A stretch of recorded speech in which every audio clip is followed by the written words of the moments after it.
Good evening. Happy January 2nd, 2018. Congratulations, you're alive.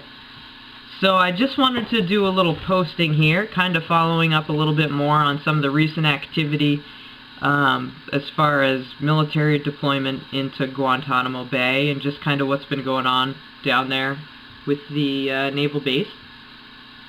So I have pulled some quotes from a variety of newspapers that all came into print December 21st, 2017. And I'd love to go over them with you. From CNN Politics. Multiple officials told CNN that Mattis was there only to visit troops and not to discuss detainee policy or inspect detention facilities. New York Post. First trip there by a Pentagon chief in almost 16 years. Mattis did not tour the detention facilities or discuss detainee policy options during his stay. Washington Post. Mattis wanted to buck up the troops at Guantanamo and at Naval Station Mayport near Jacksonville, Florida, where he visited later Thursday. 41 prisoners remain in detention. 10 have been charged by a military commission.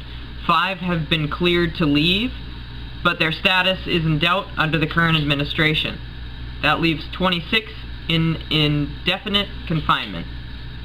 From Fox News. Mattis is first defense secretary to visit Guantanamo Bay since Donald Rumsfeld in January 2002, just weeks after the first prisoners arrived from Afghanistan in the early stages of the fight against terrorism. The detention center was first set up to hold suspected terrorists shortly after the attacks of September 11, 2001. Asked whether the U.S. should keep detainees without trial, Mattis said, long-term detention is appropriate when an unprivileged enemy belligerent poses the continuing significant threat to the security of the United States. And then the article goes on to say that the U.S. Attorney General Jeff Sessions visited the detention facility in July. So notice when they make note of that, they're not saying General Jeff Sessions went to buck up the troops. He specifically did not look at the detention facility or discuss any policy. There wasn't verbiage like that. It says he went to visit the detention facility in July. Okay, interesting. Alright, moving on. Newsweek. Trump has yet to release any prisoners from the facility or add any prisoners to the list to be cleared or resettled. Only 41 inmates remain at the facility, falling from a high of 780 people that were mostly linked to Al-Qaeda and the Taliban. And from Breitbart, Mattis's trip comes days after U.S. President Donald Trump's administration indicated that it may start making decisions on whether to release detainees still held at Gitmo, 41, on a case-by-case basis. Interesting. Very interesting. So they've been there for 10 years. For most of them, I believe, have been there for 10 years. Obama was trying to close Gitmo.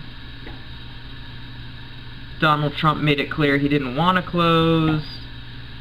Now all of a sudden he's trying to maybe potentially quickly usher out the current or reconsider the current detainees. That's interesting to me. Anyway, the Trump administration is still considering whether or not to transfer detainees. Air Force Major Ben Sacrison, a Pentagon spokesman, told AP this month. Okay. And then the last quote I have is from Miami Herald, but I will make note, this is the one article that I referenced that was not published on December 21st, 2017. This one came out in October of 2016. but it had some information I found that I wasn't able to find in some facts sheets about Guantanamo Bay and about Gitmo. So that's why I included it. Miami Herald, October 2016. Overall capacity of 800, but due to degraded facilities and ongoing renovation, could be as low as 250. And that was October of 2016. Now keep in mind, the first prisoners arrived in January of 2002. At that time it would have had a capacity of 800 inmates. We know Obama wasn't, looking to grow Gitmo. He was trying to kind of either shut it down, close it out, wean it out, not use it very much. So, it's understandable that it wouldn't have been a first priority to keep the facilities upgraded, yada yada. You know where I'm going with that. So basically, it would make sense that at that time, you know how the government is. You're not using it, you're going to lose it. So all of a sudden, they can only hold maybe 250? Okay. That makes sense to me. That makes sense given everything else that was going on. So if in its worst shape under Obama's care, right before he's about to take off, he wanted the place closed anyway, it could only intake or withhold 250 inmates out of an ideal of 800.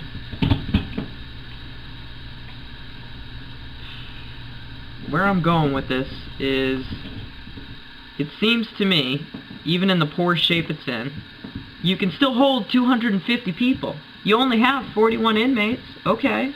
Alright.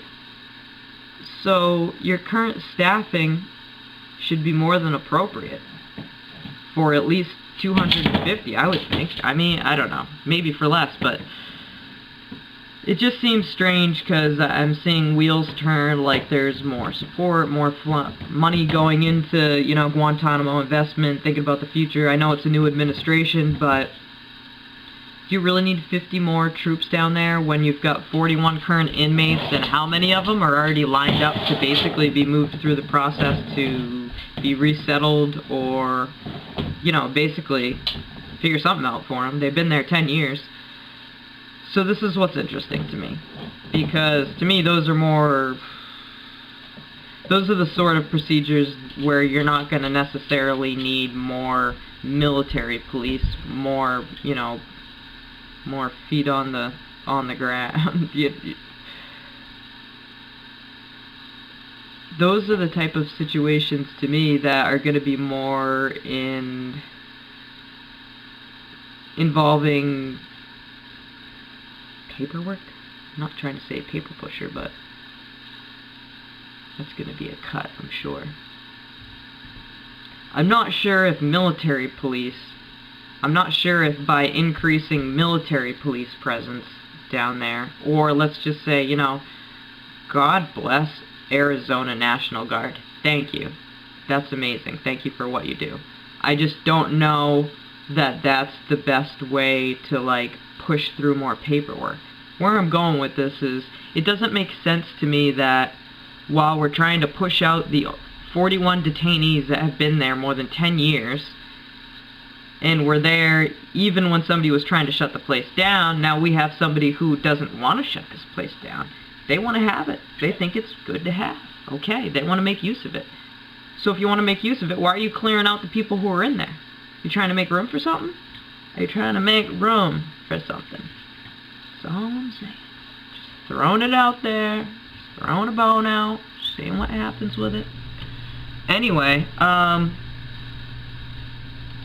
was a rant. I'm sure it will be edited, but following that thought, I just wanted